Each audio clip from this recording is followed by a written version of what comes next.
Hi folks, it's Mikel Weisser, staff reporter for Cannabiz News, and I am totally jazzed to be with you this week for the Keith Stroup Show. It's a weekly update of the politics of marijuana.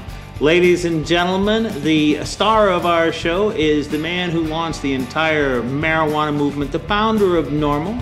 You know I'm talking about Keith Stroup. How's it going, Keith? Well, I'm feeling much better. I had some medical problems I was dealing with. I am feeling better and on the recovery track and glad to be back at work.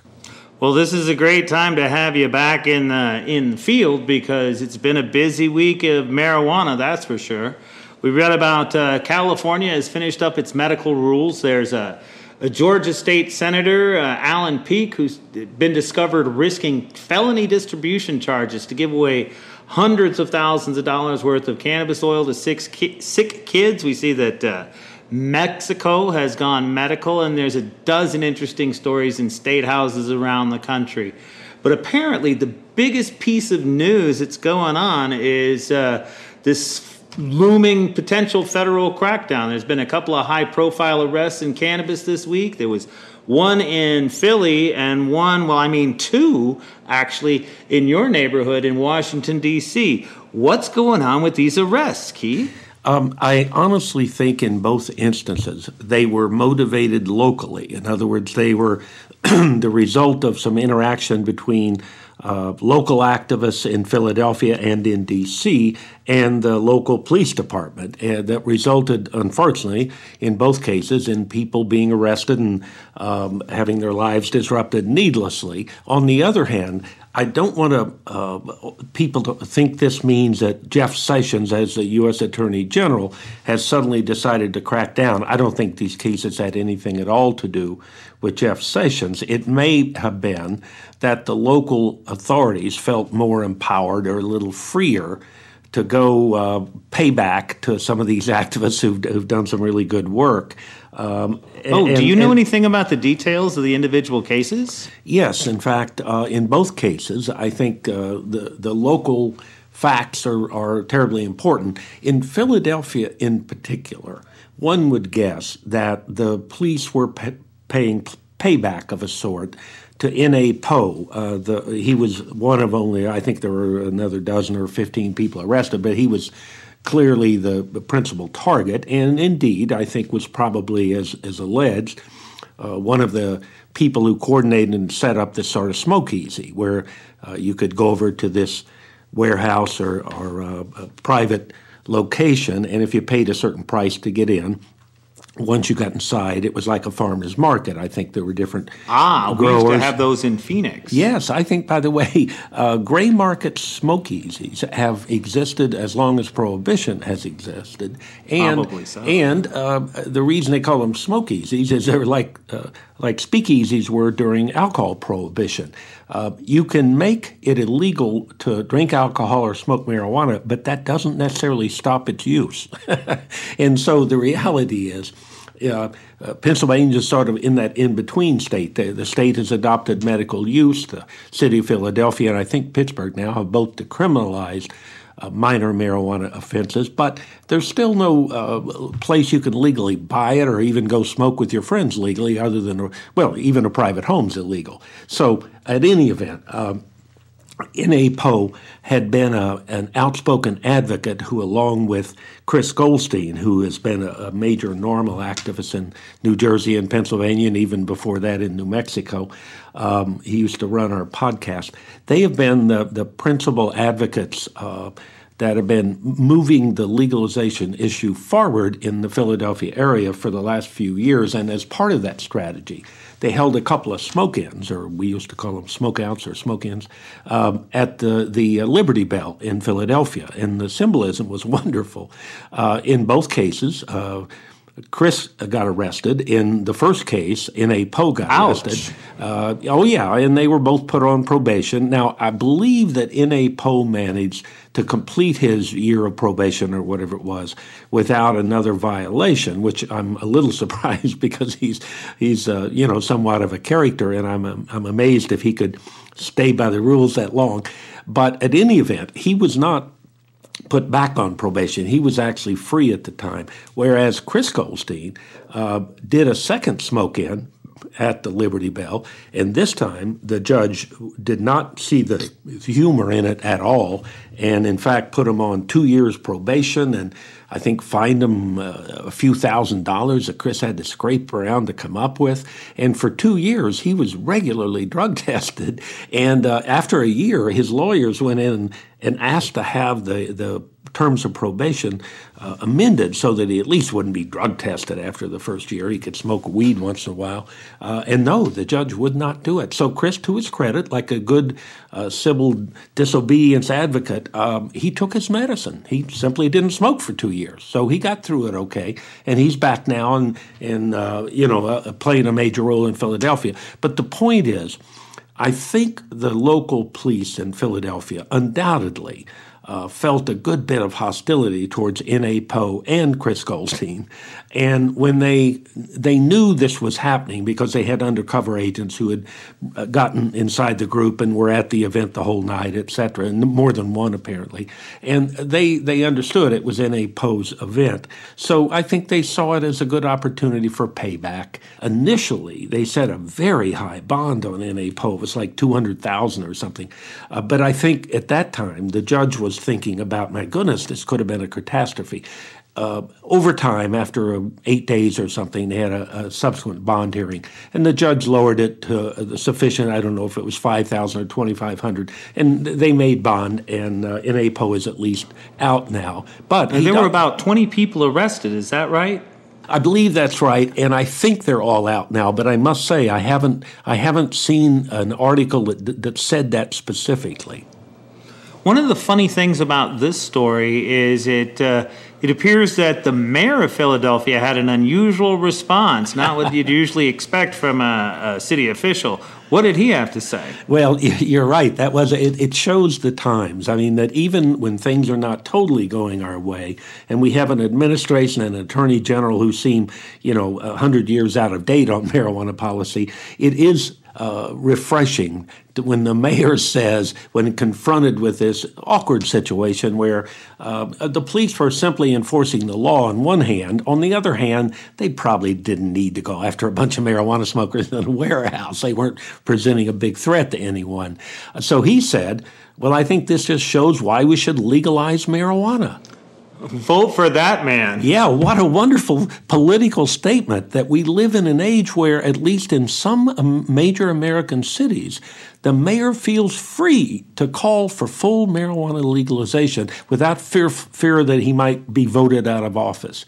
It means he's reading the polls because, as you know, Michael, there are half a dozen polls that show 60% or greater support nationwide for full legalization, not just medical use. Medical use in some of those polls is as up as high as 90%. So, wow. So it doesn't really take a lot of courage for an elected official to say the right thing, but we are so accustomed to elected officials being worried about being voted out of office for being too soft on drugs, so that they never mention the L word. It's like somehow that's off base. Well, the L word is no longer off base. Legalization simply means you legalize and regulate the market and put the underground market out of business. The other point, the other high-profile bust recently, again, I think had to do with local politics more than national politics. Here, our local activist group that loves to do street theater is called DCMJ, and they were very involved in getting the implementation up and running for the new legalization initiative that finally took effect in D.C. So they've done some very good work with the city council. On the other hand, there are times when you wonder, when you have a law in effect like we do in D.C., in which we're allowed to possess 2.5 ounces of marijuana perfectly legally. They can't confiscate it. You can have it in the seat of your car, and as long as it's not more than 2.5 ounces, it's legal.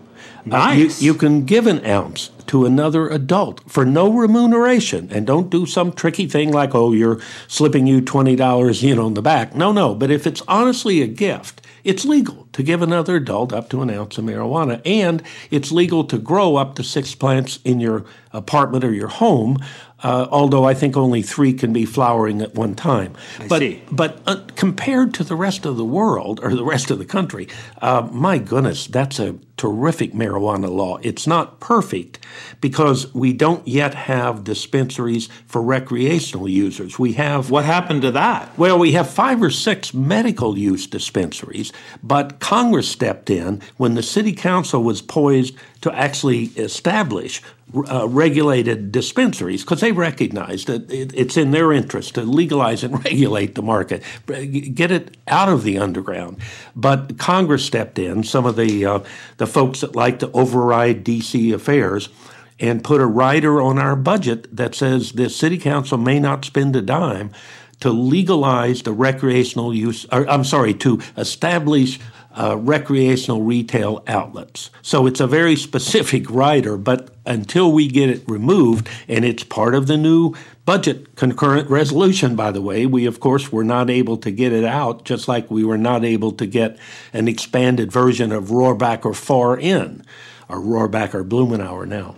Yes. But at any event, I don't think it's a time we should resort to street theater. I don't think we have to. I think we have access to power both with the city council and with Congress.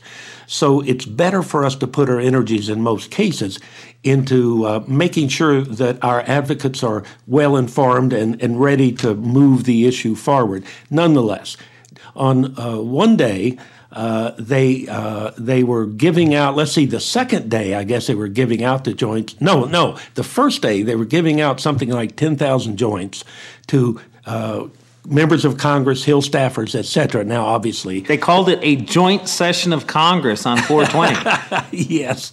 And so they actually had pre-rolled all of these joints, and they had a number of their activists down there, and they were offering to give a joint to anyone who showed an ID showing they were 21 years of age. They say that they got about 100 given away, or they gave away stuff to about 100 people, and they were wanting to target folks that would show a congressional ID. But within about 45 minutes, Capitol Police came across the street from the Capitol building and arrested them right there. Yeah, I mean... It may be when the final part of this is written that those charges will be dropped because I'm not sure it was illegal to give it away. It was a confrontational tactic that was obviously provocative without question. And I would, if they would have asked me for my advice, I would have been happy to tell them I don't think that's the most effective tactic we should be following right now. We have enough support in Congress that I think we're going to make some real progress in Congress over the next couple of years. Nonetheless, they have a right to do that. They did it. They got arrested. Then they came back a couple of days later and had a regular smoke-in. And so, it's like... I appreciate people who have the courage to stand for their convictions, and there have been times in NORML's life when it seemed to me we were not being, no one was paying attention to us in the early years. And in order to get attention, you had to do something kind of flagrant, and it's a violation of the regular norms. And street theater was often part of that. But I think it's less effective and less important as you get closer to victory because you end up building a coalition of access to those who have power, and it's better to influence those points than it is to just go out and have a good time in the street. Now, by the way, personally, I love street theater. I always have. I like doing it. I think it's self-empowering. If you've never done it, I would urge anyone, go to a smoke-in or a protest, and it doesn't have to be marijuana, any other social issue you care about. Go to one of those events sometime and let yourself get totally immersed. I think you will find it exhilarating. I always do. So I understand the role that street theater plays in energizing our core base. So I think that it has some value there. But I don't think we should rely on it as a legislative strategy. We have to reach a little higher. Right. So one of the things that NORML does, obviously aside from street theater, is they have an entire network of lawyers across the country who learn cannabis law from your institution. Can you tell us a little bit more about that? I understand you have a conference coming up soon.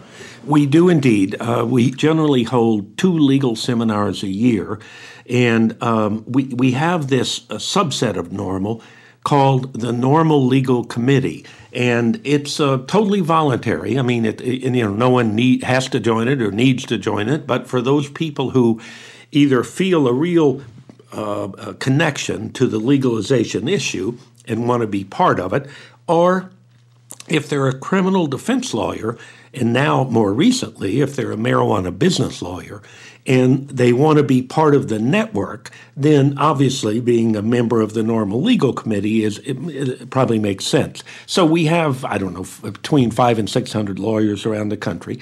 They belong to the NORML Legal Committee. It doesn't mean, we don't rate them. I mean, anyone who's looking to hire a lawyer needs to meet them. They need to make their own judgment as to whether the person seems to be capable of helping them out of a jam, because that's usually what you're dealing with when you're a criminal defense lawyer, and whether the fee they're offering to do for the case is fair. So we don't get involved in any of that. And I recognize that hiring a lawyer is one of the hardest things one has to do. It's like choosing a surgeon if you've got to have surgery or something. Well, I know that our office in Arizona, we get 3 or 4 calls a month from somebody whose life is just blown up because of an arrest and is looking for a lawyer. I'd say I probably get 10 a week. I'm guessing I'm maybe a little more than that. Some come by email, some come by phone calls, and most of them are they're heart-render. I mean, they make you wish you could do a lot more than you can. So what we try to do is, number one, for most of these people who contact us, it's their first contact with the criminal justice system. So they honestly don't know what to expect. They just know that the police came, they had guns, they had them up against the wall, or they took them in jail overnight until they got bonded out. It was a terrible experience. Whatever happened, it was humiliating, it was frightening, it was all the things that any of us would feel if we were put through that process, and I have been, and a lot, 600 million Americans a year are for marijuana offenses, I'm sorry to say. So what we try to do is make sure they understand the procedure that they're starting through and the things they need to focus on at this early point in the procedure. And of course, you tell them things like, number one, what happens at your preliminary hearing or the first hearing, your initial hearing. And generally, all that happens is they ask you if you understand the charges against you, and they ask you to enter a plea. And you always plead not guilty. You can change that later if they offer you a plea bargain that seems to make sense, but you can't go the other way. So if you plead guilty, unless the judge gives you permission, you can't withdraw that. So you always plead not guilty. That right there is probably some of the best legal advice you could give a potential cannabis defendant. Secondly, if you cannot afford private counsel, and remember, 90% of the cases in America, the criminal justice cases, they're defendants who cannot afford private counsel. So they're handled by appointed counsel. They're not usually public defenders, a small percentage are. But the majority are private counsel who are paid a modest fee by the state. And it's a constitutional requirement is why they do it. But what you always tell them is, at that first hearing, in addition to pleading not guilty, if you cannot afford to hire private counsel, tell the judge then and ask to have a private lawyer appointed. Because even though the private lawyer may not be able to put the same amount of time in as a private lawyer would, or might not do as thorough a case, they'll do a hell of a lot better than you'll do on your own. So you need to make sure and make the record to the court that you cannot afford private counsel, and please appoint me a private lawyer to represent me. Now, once you get beyond that, on a drug case, frankly, it's almost always won or lost on the motion to suppress. they caught you with the drugs. So the question is, did they violate your Fourth Amendment protection against unreasonable search and seizure when they found the drugs? You know, when they pulled you over, if it was in the car, did they have reasonable cause to pull you over? Once they pulled you over, did they say they smelled marijuana? Well, if that's the case, that probably gives them the right to search the passenger compartment, but in most states, not the trunk. So where was the marijuana? So in other words, the fight you make in most drug cases is to try to win a motion to suppress the evidence, which is held and determined at a pretrial hearing. If you win it, essentially they cannot use the evidence, so in almost all cases they have to dismiss it. Now, if you lose it, all they have to do at trial is put the officer on the stand to report, here's what I found, and you don't have the right to challenge the search. So, at any event, those are the kind of basics we try to make sure the defendant, the marijuana defendant, understands, and don't get terribly scared. In other words, it always seems worse at first than it is, and so as scary as it seems, don't give in to your worst fears here. You're not going to jail for 20 years if you had an ounce or two of marijuana, you know. So there was a time when you would have in many parts of this country. Oh, but, I recall. Yeah, but not now. Not now. So how long have you guys been doing these conferences? Well, I think we started it's interesting, it wasn't in the 70s, it was in the early to mid 80s, maybe, I'm guessing 84 or 5 might have been the first ones. And we've been going to Key West in early December for 36 or 37 years now. And that's the time to go. Yeah, and we go to Aspen generally in early June. In other words, we go off seasons. The one coming up on June 1st, 2nd, and 3rd is in Aspen. It's at the Gant Hotel. It's a wonderful experience for those who either haven't been in the Rockies or who, if you have been and you love the place like I do, it's any excuse to get back to Aspen is a good excuse. But in particular, we have 3 days, Thursday, Friday, and Saturday, in which we divide the program between criminal defense issues, you know, issues of substantive law and trial practice and appellate practice. But about half of it now actually is focused on marijuana business law. Because what has happened with the NORML Legal Committee is in several states now where they have thriving medical marijuana industries, and certainly in the 8 states that have legal marijuana for recreational purposes, a significant segment of our lawyers have switched over, and they're still representing clients, and sometimes the same clients, but they're now above ground, and they have business needs. In other words, they have zoning needs. They have tax problems. They need to know how, if you can't have a bank account, how do you handle that? So there are large numbers of lawyers around the country now who make a specialty out of the business side of state legal marijuana. So we have begun to divide our seminars, especially the one in Aspen. We spend about half the time training people on business-related topics. Do you have to be a lawyer to attend it? No. In fact, we almost every year we have a handful of non-lawyers. I think it's a fascinating experience, and we do in Key West as well. We don't have as much room in Key West, so we can't have too many non-lawyers. But in Aspen, we have plenty of room, and it gives you a chance. If you're in the marijuana industry, or frankly, if you're just a marijuana aficionado, it gives you a chance to see some of the most talented lawyers in the marijuana field, whether it's criminal justice or marijuana business. And you get to see them. The lectures are 50 minutes long. They're live. Most of them are very animated. Some of them are PowerPoint, but a lot of them aren't. I think it's interesting, it's entertaining, but I think it'll teach people a lot about our culture that maybe they didn't understand. This has been a long fight, and lawyers have been at the front of that fight for the whole time because that's where the victims were. They were busting people at record numbers, and they were destroying lives in record numbers, so lawyers were at the front line on that battle, and still are. It's a good thing that we've had NORML around to fight this battle. Just a reminder for our listeners out there who think that this is noble work and an exciting goal. You're right, and we'd love to have you join the fight.